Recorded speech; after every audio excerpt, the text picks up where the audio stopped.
הליכות עולם לא, תקרא הליכות אל הלכות. חזק וברוך רבותיי, שבוע טוב, בשורות טובות. Nous sommes dans le dernier jour dans le mois de Tevet, le 29.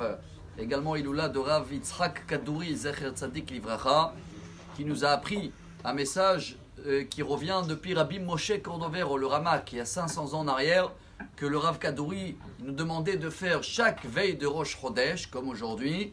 Ça s'appelle Yom Kippour Katan, selon le Ramak, Rabbi Moshe Cordovero. Ça veut dire quoi Yom Kippour Katan?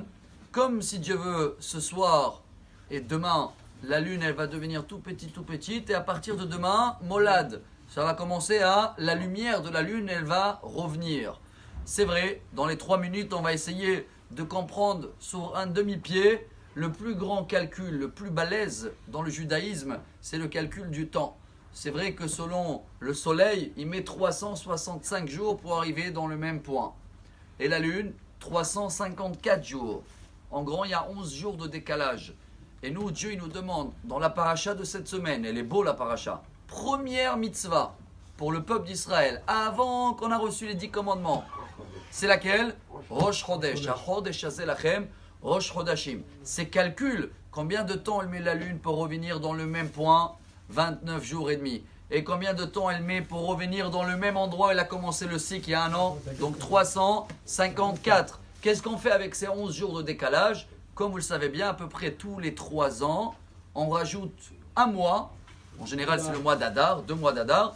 Et comme ça, on complète la synchronisation, on m'avait dit en français, entre la lune et le soleil. Car pour nous, c'est très important. Les autres nations, alors il y en a qui c'est le soleil, la puissance. Et vous savez très bien que la puissance égyptienne, babylonienne, un jour il y a un éclipse, ils sont plus loin.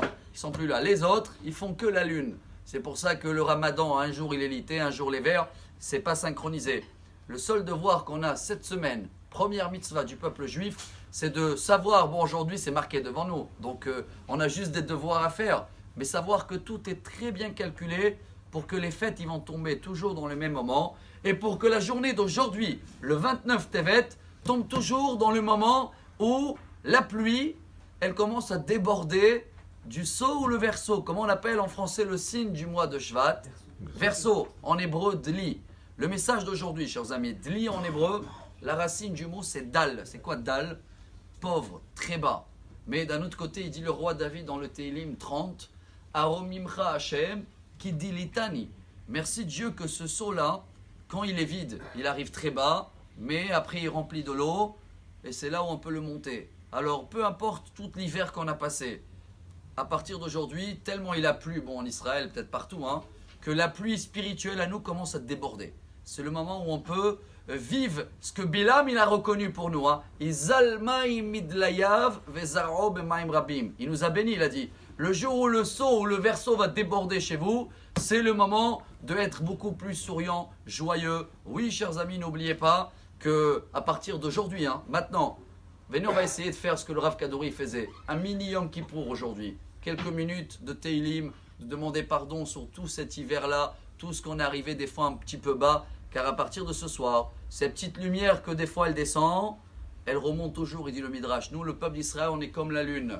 Et à partir de ce soir et demain, vous allez voir comment on va sourire jusqu'à qu'on va arriver, si Dieu veut, à full moon au milieu du mois. Excellente semaine, des bonnes nouvelles. Amar Rabbi Elazar, Amar Rabbi Hanina.